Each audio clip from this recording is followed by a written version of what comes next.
I'm sick and tired of having to defend that position. It's not as good. CC for CC, dollar for dollar, Stihl chainsaws cannot touch Husqvarna. All aboard!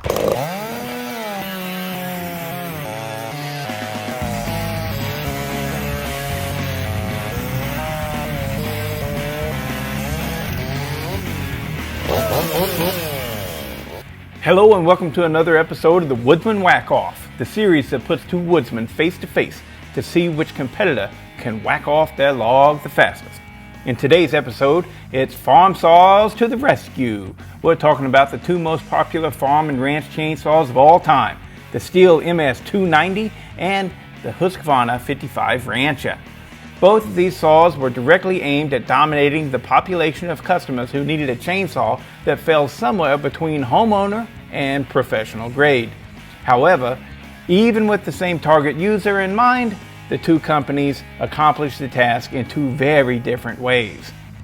The Stihl 029 started life in the early 90s and then developed into the 290 sometime around the turn of the century. It utilizes a plastic clamshell design and serves as the platform for multiple different displacement variants all the way up to 65cc. But in this video, we will only showcase the 56cc 290 version. It weighs in at around 13 pounds, has a power head only, and is generally considered to be quite portly for a 56cc saw made mostly of plastic. The Husqvarna 55 Rancher started life as the 50 back in the early 80s and developed into the 55 sometime around 1990. It continued production in the US until sometime in the early 2000s. It's a magnesium pro-grade construction, is 53 cc's and only weighs 11.4 pounds. So yeah, the two saws are freaking different. Both of these saws are running the identical 3/8 full chisel chain. I know it's a little bit weird having a 3/8 chain on a saw like this that is kind of low power. However, it did come as an option depending on when and where you purchased either one of these saws. And we're going to go ahead and run these using a 3/8 chain in this hard locust. So without further delay, let's get it on. All right, there we go. We're firing up the Husqvarna 55 Rancher. Checking out the 290 chain tension. It looks like it's a little loose, but we'll let it slide. Here we go. We're revving up the engines and we're getting ready to dog it into the wood. There we go for the smooth glide down the shaft. Both saws right away, you can tell, are having a hard time with that 3/8 chain. They really don't do really well with the 3/8 chain, but they are both running the identical same chain. And the Husqvarna walks away with the win. Now here we are with the tug up, and the 55 Rancher is really seemingly not having too much of a struggle with this, and the 290 Stihl really is. So again, the 55 Rancher takes the win. And here we are, we stumble a little bit with the Rancher. The 290 is, yeah, looks like he's not able to dog it in at all, and the Rancher takes the win easily. And that 290 seemed like it just wanted to stop and shut down in the cut. All right, let's go with Bodie and see what he has to say about it. I don't know what the times are, but by feel, this Rancher just murdered that farm boss. So, and that has been my experience, especially with the 029. You get to the 039 or the 290, 390, right? You get to the 390 and it's quite a bit better. But in that 56cc, I believe is what it is, in that setup, in that configuration, the 290, they're just shit. I mean, yes, they start up and run, and in that regard, they're a good saw, all right? But comparing apples to apples, and it's not, this right here is given up, I think it's 53 point something, and that one's, 56 point something cc's. So it doesn't sound like much, and it's not. It's not much. But still, it's like a 5% displacement decrease or so, 6 or 7%. I don't know exactly, but it is a decrease for this thing. And it just runs outstanding in comparison to an 029. And so often people are like, you're hating on Stihl. There's a fucking reason. Their shit is not as good as Husqvarna and Jonsered and Solo and Makita, Dolmar. It's not as good. I'm sick and fucking tired of having to defend that position. It's not as fucking good. CC for CC, dollar for dollar, Stihl chainsaws cannot touch Husqvarna. And I'm fucking sick of having to defend that position, right? And you guys will say all the stuff that you say, motherfucker, I just took a good running 029. For any of you guys that had any thoughts about, that saw something's not right, you know. Look at that piston. Motherfucker, I just took a good running 029, went in this, it struggled. Oh, my pussy hurts, right? That's what that saw sounded like.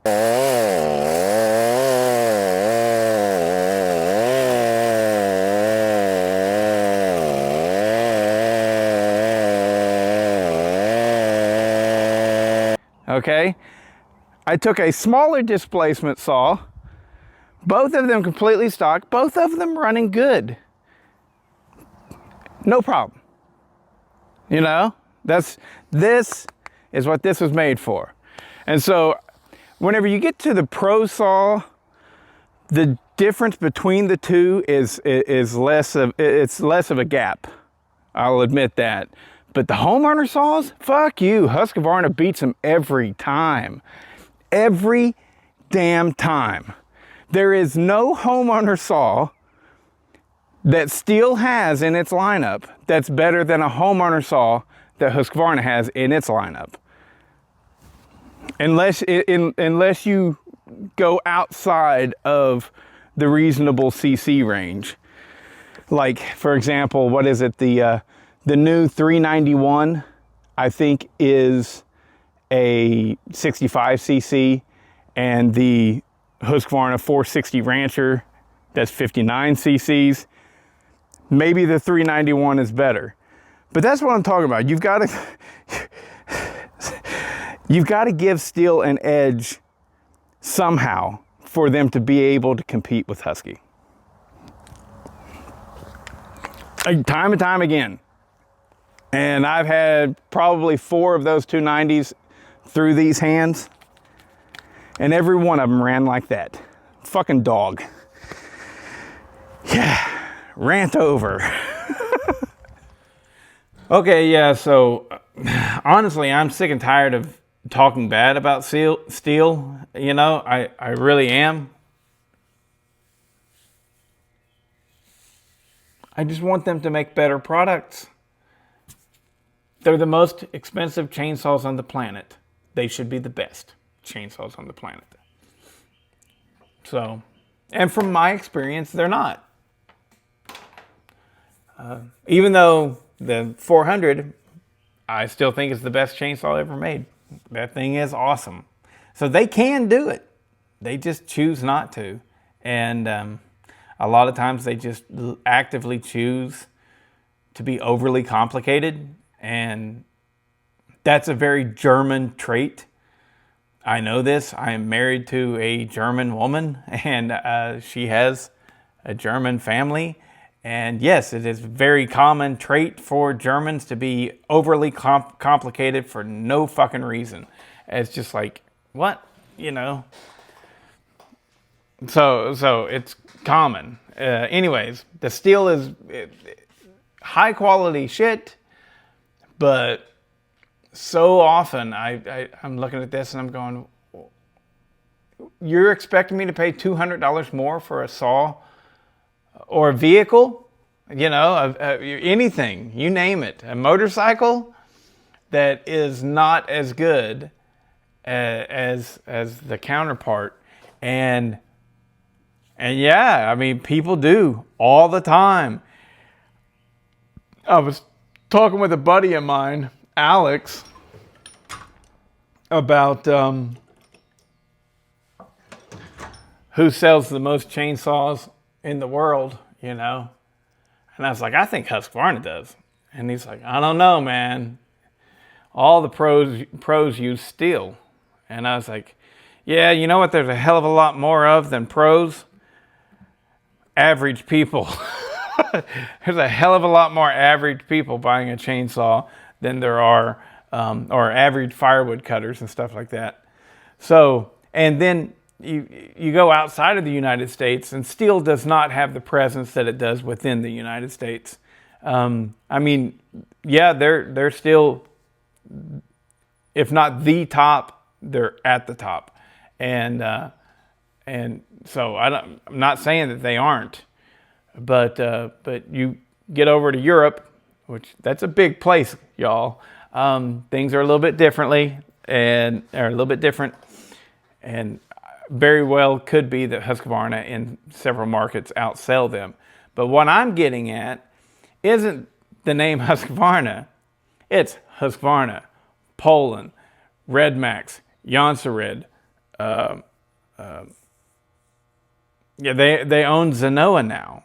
Okay, so yeah, I'm quite certain that Husqvarna sells more outdoor power equipment than Stihl does, because it's not just Husqvarna.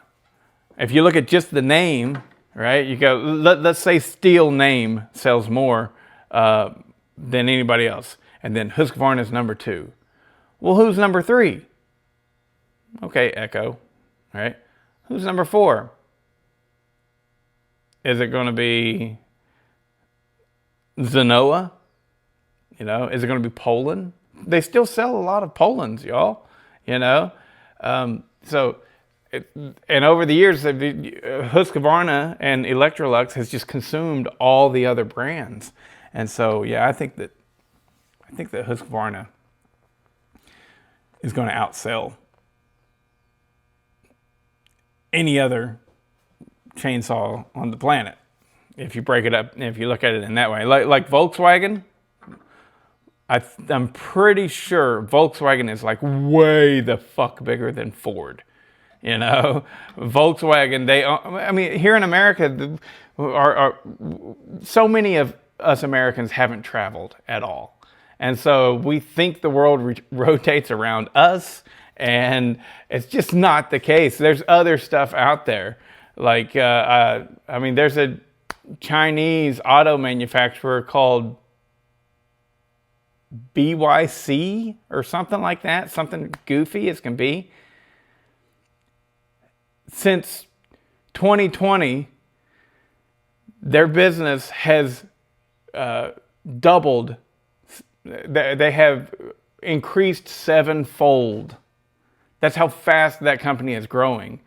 And 99.9% of America has never even heard of that company.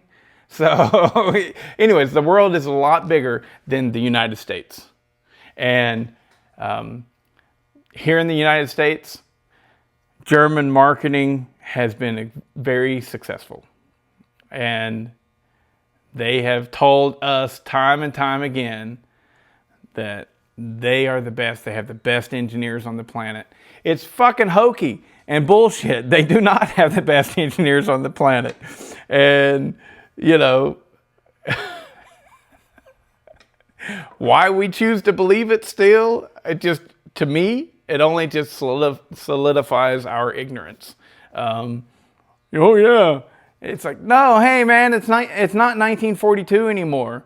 There's not this great big army that's rolling over the rest of the world because they made these things called tanks. Anyways, whatever. Now this is a video hating on Stihl, because I'm just sick of it. I'm just sick of it. Time and time again,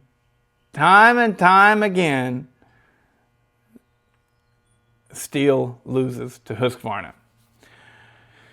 CC to CC, Stihl's going to lose, you know. And dollar to dollar, Stihl is really going to lose. They are really going to lose dollar to dollar. So, whatever. Anywho,